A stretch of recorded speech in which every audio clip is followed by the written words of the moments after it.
Hello, Sick here, and this is gonna be my commentary over Archimonde Mythic. I figured this one would be the most interesting of the fight we had.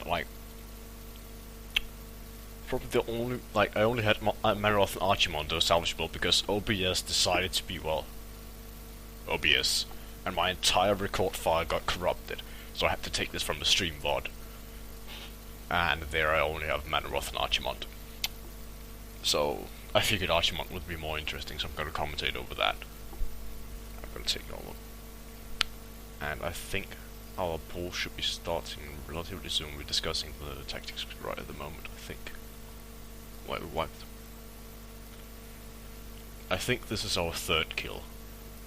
So starting up, I kind of fucked up the pool. I lost like a couple of seconds of incarnation right there because I'm stupid. And we're doing the one Doomfire tactic, so we're gonna pop heroism on the boss and we're gonna nuke him. And attempt to only get one Doomfire, which makes the fight a lot easier the rest of at least phase 2.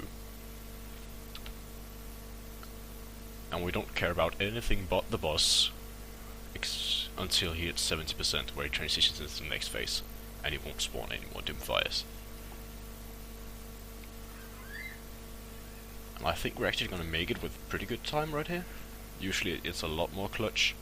We had like 10 seconds left right there, I think.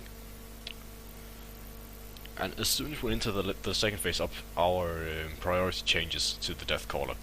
We need to kill that, because else the tank's gonna get exploded now that he doesn't have the damage reduction from the pillars anymore.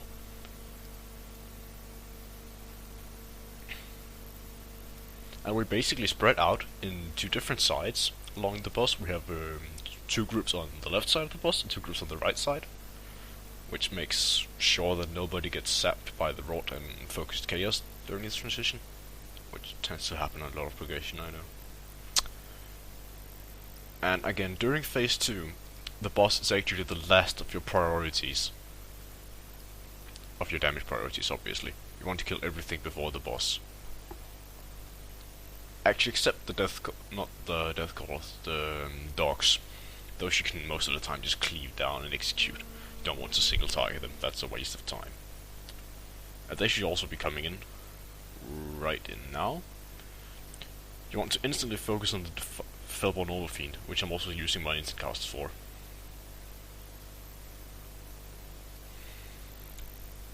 Make sure it quickly dies so it doesn't get any casts off, because that is definitely gonna wipe you, especially together with chains.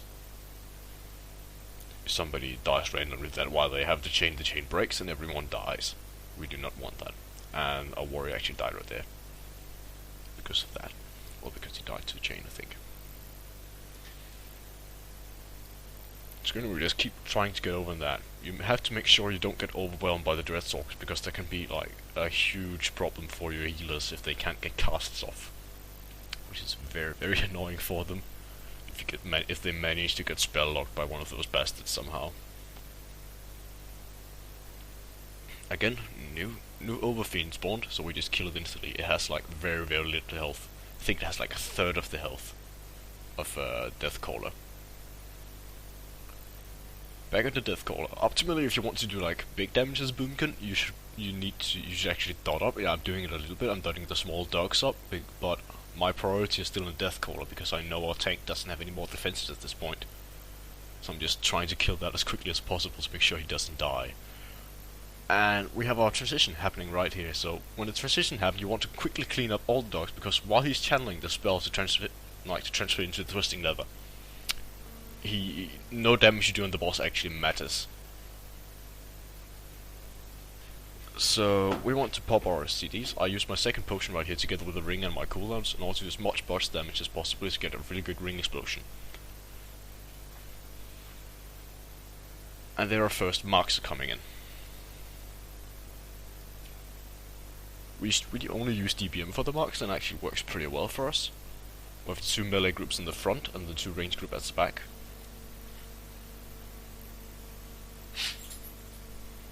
You want to make sure you have your Death Knights, if you have those, like grip the Infernals apart if it's possible, and Hunters can taunt them and the tank can taunt one. Just to make sure they don't heal, because they heal a lot on Mythic, and if they're together for like more than a couple of seconds, you're probably gonna wipe. You're not gonna be able to kill them in time before like the AoE kills your raid. This is gonna be the first source we want to kill. So, yeah, we just kill that real quickly so our tank can go back to his job. And our first dance comes straight afterwards. So we do the dance, and I think nobody dies right here because they're good. No, our Shaman isn't good. And then we have Dark Stars. Not Dark Stars, the Void Stars.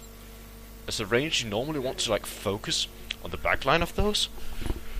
And well, as a Boomkin, I take Fairy Swarm so I can slow them, because I know I can do that. So make sure like slow the ones in the back of those so they don't get anywhere near the raid. With those Infernals, we're actually quite unlucky because they managed to like all spawn on top of the others, but on top of each other. But here the Death Knights are MVPs yet again, because well, you can just grip them away and taunt one out as well, so it's fine, it's good. And then we have a source again. And basically you just want to kill the source as quickly as possible unless you can sacrifice the tank. We had some stupid deaths during this fight, so we didn't do that. But at this point you don't really have to sacrifice the tank, because with rings and the gear that people have these days, you don't really have to sacrifice the tank. It's not necessary in order to meet the DPS requirements, because you're never going to hit the enrage. This dance right here is quite awkward because the Dark Conduit goes off right at the get-go afterwards. So you have to like spread out while the dance is there, else you're gonna blow up the raid. And that instantly wipes you, in most cases. And I think we actually used the last of our rests. Yeah, I actually rest the DPS right here, I think. Which was a mistake, I should have saved it for the tank, but it's gonna turn out to be fine again. Here we use the ring on the Void Stars, and also we can get the explosion of the ring on the Infernals. And the ring explosion can usually just one-shot 2 Infernals, yeah, like it did right there. I think it actually hit 3 for like half their HP. Which is really, really nice, it actually helps you cheese that quite a lot. And then we have the dance again, same thingy. And you're gonna notice that my cooldowns are coming back up again now. But I'm not gonna use them right away on the boss, because I know that in quite a few seconds, in 30 seconds, no, 20 seconds, we're gonna have another set of Infernals. And that is where I'm going to use my 3-minute cooldowns to make sure they die. If you haven't used your potion at that point either, if you didn't use it on the boss earlier, you can use that here to make sure it dies, because if these Infernals die, the boss does. And here they're coming, it's a set of 4. So I use everything, I use all my CDs just to make sure to focus these Infernals down. And a good tip on the Infernals is to focus them in the order that they spawn. Because their energy is gonna start to go up like as soon as they actually spawn. So the Infernal that spawns earlier is gonna blow up first. So you want to just focus that one down. If you can, even before the other one spawn, that's sometimes possible. Here we have the dance at the same time with the Void Stars left up, which is usually quite hectic because it's quite difficult to dodge those while dancing. But it's gonna be fine just this time. Nah, I got knocked into a difficult direction right there, but it was okay because of the cat blink. I actually did fuck up. And this is here where we don't give a... We don't have a rest for the tank, but it doesn't matter because the boss is on like 10% HP. Not 10%, 3%. So just kill that off. And I fucked up here because I died to the dance because I'm stupid. Because I thought I had like a safe spot right there. I did not. So... that's unfortunate, here the rest of the raid almost dies to the Infernals, but we still killed it. So that was fine. And epic cinematic. So that's basically that fight. If you have any questions regarding how to do this fight more in depth from a Boomkin point of view, make sure to put it down in the comment section, and I'll come back to you.